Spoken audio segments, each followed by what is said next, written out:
My name is Dehlice Shelton, and I am recovering from the 2016 flood that occurred in Baton Rouge. I got a call, and it was a group from First Methodist.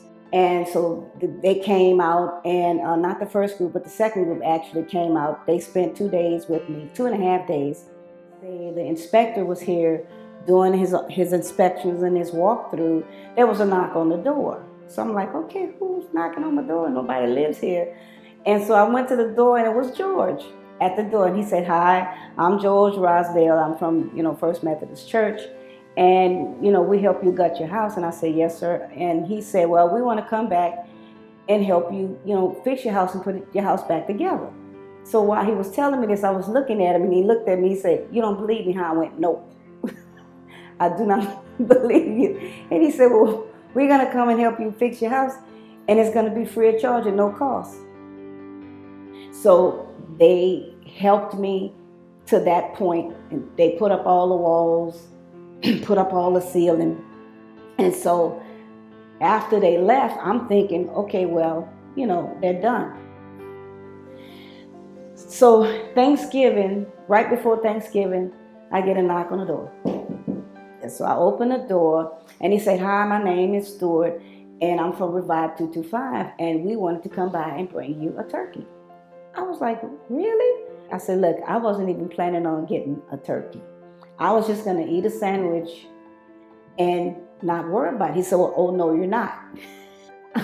So he came by with him and his 3 daughters, so I let him in, and I just gave him a tour of the house and showed him all the things that Revive 225. So he said, well, what are you going to do about your flooring?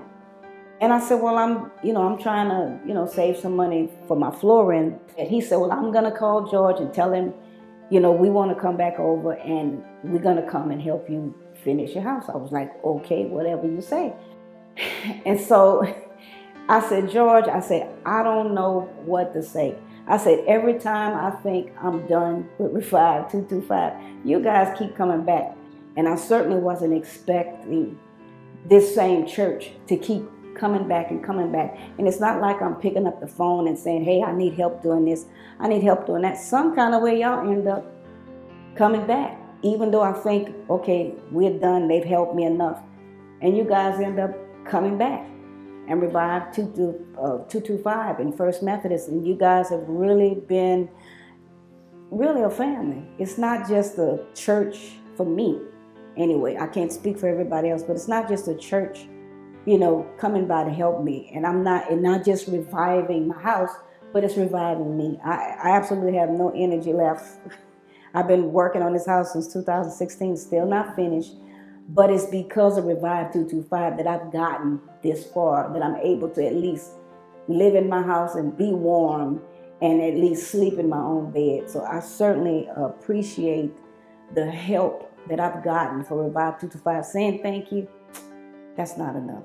It's just, I don't have anything else to give you but a thank you, but it's not enough.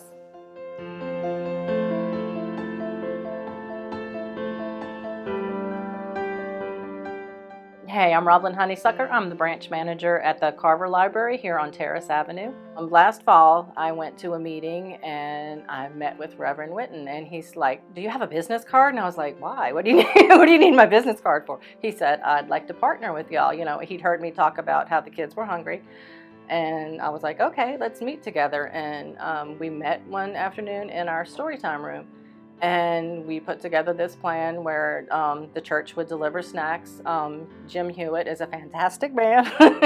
And anything that's, overstocked over at Rouse's or, from last week's end cap or whatever he brings, he makes a special point to get the really hot Takis, the stuff that the kids love. We have fresh fruit, just anything that he has. The kids, they run through the door when they get off the school bus. What did he bring today? They call him the Rouse's man. What did he bring today? And they're so excited. It's helped a lot in this community. The parents have come to realize that, hey, my kids are getting snacks over here. So the parents come because sometimes Jim drops off so much food that we have huge bags. So, the parents will walk, down the street with the kids and, get a couple of bags and stuff for the weekend. and it holds them over until, the kids go to school, the next week and get the breakfast and stuff. Across the street, we have Front Yard Bikes. It was started by Dustin LaFont, and all the neighborhood kids go there. They learn welding, how to make bikes. They have how to cook food. They have gardening, just all kind of stuff over there. And when that program ends, depending at 5:30, all the kids come over here. Front Yard Bikes also has tutoring every Wednesday afternoon here at the library, and some of the church members have, volunteered to be tutors. Since First United Methodist has started helping us tutor and helped with the food deliveries, it's just a huge impact. I mean, it's a program where the kids know that they'll be fed here at the library. They won't go home hungry. Without the church, who knows what would happen. They might be hungry from 3 p.m. Friday when they get out of school until they go back Monday. But now, they have lots of nutritious food. They can come here to the library Saturday morning. A lot of them knock on the door. Miss Roblyn, what can I have a banana or, whatever, Mr. Jim has dropped off. We have boxes of cereal. It's changed their lives, and it's just wonderful to see, how the church, who, right down the street, and, I didn't really know it was there, but now it's the children know that it's there, and, they've become friends with Mr. Hewitt. They run whenever I see him on camera that he's, delivering something, backing up to our door. Can we go help unload, his car and everything? So they become friends with him, and it's just a big community and a big family, and we're just so appreciative.